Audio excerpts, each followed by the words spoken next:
부처님은 말씀하셨다. 수보리야, 만약 보살에게 아상과 인상이 있고 중생상과 수자상이 있다면 그는 보살이 아니라고.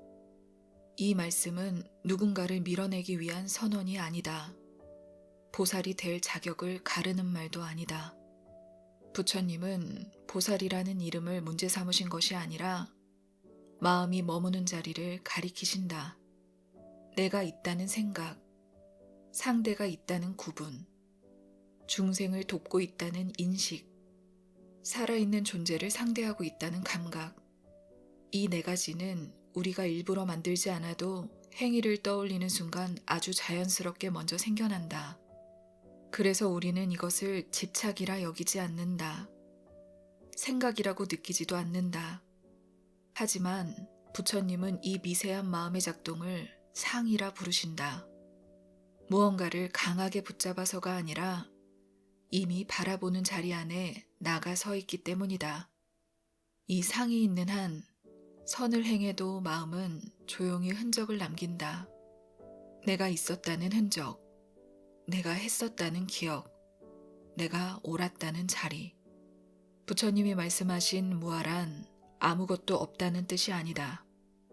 다만 그 자리에 나를 세우지 않은 상태를 말씀하신 것이다. 부처님은 이와 같이 마음을 항복시켜야 한다고 말씀하셨다. 세상에 있는 모든 중생의 종류, 그리고 태어나는 모습과 형태와 의식의 유무를 가리지 않고 그 모두를 남김없이 열반에 들게 하겠다는 그 마음부터 내려놓아야 한다고 말씀하셨다. 이어서 부처님은 이렇게 말씀하셨다. 헤아릴 수 없이 많은 중생을 건너게 했다 하더라도 실제로는 건너갔다고 할 중생이 하나도 없다고. 이 말씀은 중생을 외면하라는 말이 아니다. 돕지 말라는 말도 아니다. 도움의 의미가 없다는 말도 아니다. 다만 돕고 난 뒤에 그 결과를 마음에 남기지 말라는 말이다. 그래서 건너간 이도 없고 건넌 이도 없다고 말한다.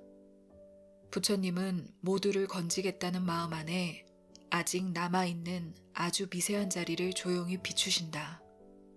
내가 있고 건너야 할 누군가가 있고 구해지는 대상이 있다고 여기는 마음. 그 마음이 있는 한 돕는 행위는 주는 자와 받는 자 둘로 나뉜다. 그래서 부처님은 모든 중생을 동일하게 본다고 말씀하신다. 같이 대한다는 뜻이 아니다. 차별하지 말라는 윤리의 말도 아니다. 다만 보는 자리에서 나와 너를 먼저 세우지 않는 그 상태를 말씀하신 것이다. 그 자리에 건지는 이도 없고 건너가는 이도 없을 때 돕는 행위는 자연스럽게 일어난다. 이때의 자비는 역할이 아니고 이때의 보시는 의무가 아니다. 금강경이 말하는 모든 중생을 동일하게 본다는 것은 세상을 같은 눈으로 보라는 말이 아니라 마음을 어디에도 고정시키지 않은 채 그대로 두는 일, 그것을 말한다. 부처님은 수보리에게 물으셨다. 더 이상 넘을 것이 없는 그 깨달음을 얻었느냐고. 수보리는 이렇게 대답한다. 아닙니다, 세존. 열애께서는 얻은 바가 없습니다. 부처님은 그 말을 부정하지 않으신다. 그렇다. 그저 그렇다고 말씀하셨다. 실제로 열애가 얻었다고 할 어떤 법도 없다. 이 말은 깨달음이 없다는 뜻이 아니다. 또한 깨달음이 헛되다는 말도 아니다. 금강경이 겨누는 것은 깨달음이라는 이름을 붙잡는 마음이다. 우리는 수행을 하며 자주 이렇게 생각한다. 무엇을 깨달았는지, 이전과 무엇이 달라졌는지, 어디까지 왔는지.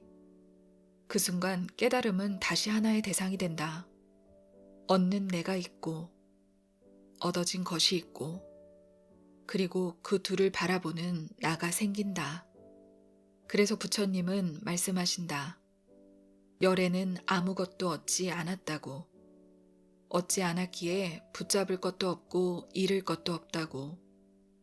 깨달음이란 무언가를 더한 결과가 아니라 붙잡고 있던 생각 하나가 조용히 사라진 상태이기 때문이다. 금강경은 깨달음을 목표로 세우지 않는다.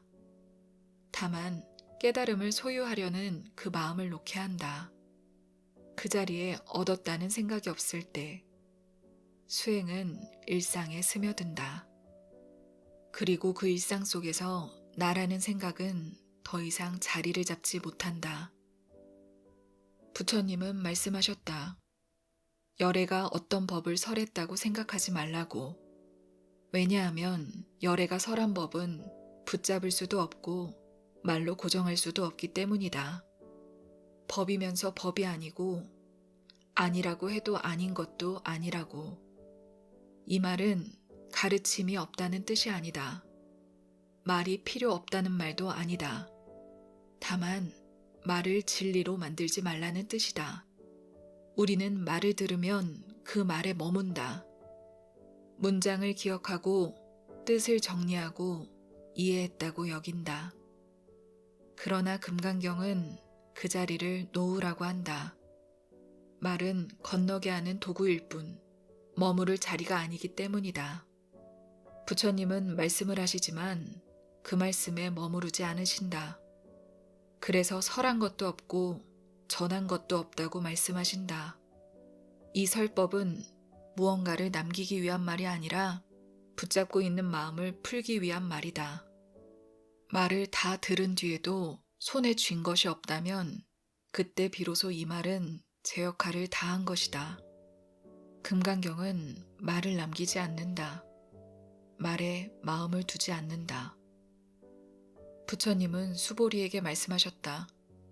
이 경전의 뜻은 헤아릴 수 없음을 알아야 하며 그로 인한 결과 또한 헤아릴 수 없음을 알아야 한다고. 금강경은 여기서 읽는 법은 말하지 않는다. 외우는 법도 말하지 않는다. 이해하는 요령도 남기지 않는다. 다만 어떤 태도로 이 경전을 대해야 하는지만 조용히 짚는다. 이 경전의 뜻은 생각으로 다 헤아릴 수 없고 그로 인해 생기는 변화 또한 계산할 수 없다고 전한다. 이 말은 어렵게 생각하라는 뜻이 아니다. 신비하게 만들라는 말도 아니다. 이 경을 손에 쥐려 하지 말고 결론으로 삼으려 하지 말고 나의 기준으로 정리하려 하지 말라는 말이다. 금강경은 이해의 대상이 되기를 거부한다.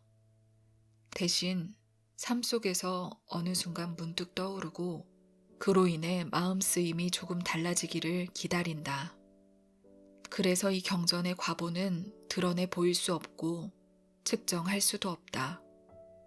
달라졌는지조차 확인하지 않게 될 때 이미 이 경전은 제 역할을 다하고 있다.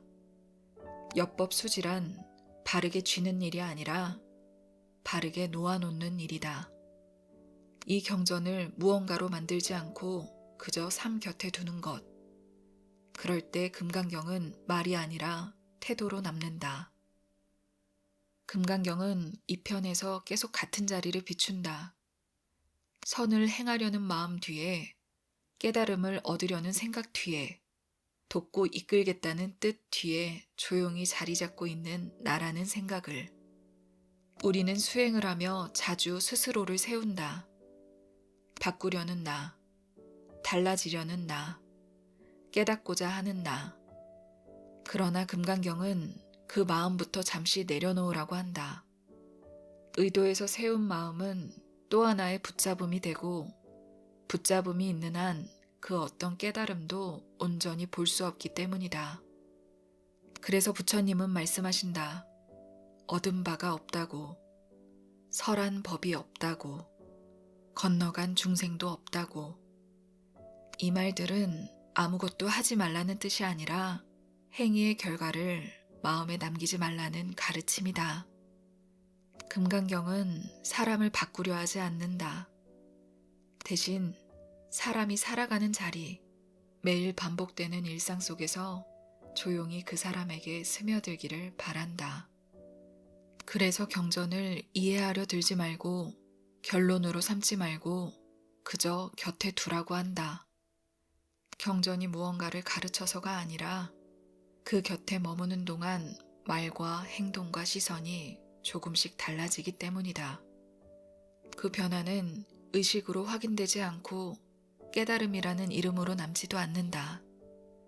다만 어느 순간 비교하지 않게 되고 증명하지 않게 되고 내가라는 생각이 조금 옅어진다. 금강경은 그 미세한 변화를 목표로 삼지 않는다. 그 자리가 생기도록 아무 말 없이 곁에 남는다. 붙잡고 있는 것은 사물이 아니라 나라는 생각임을 금강경은 끝까지 놓치지 않고 가리킨다.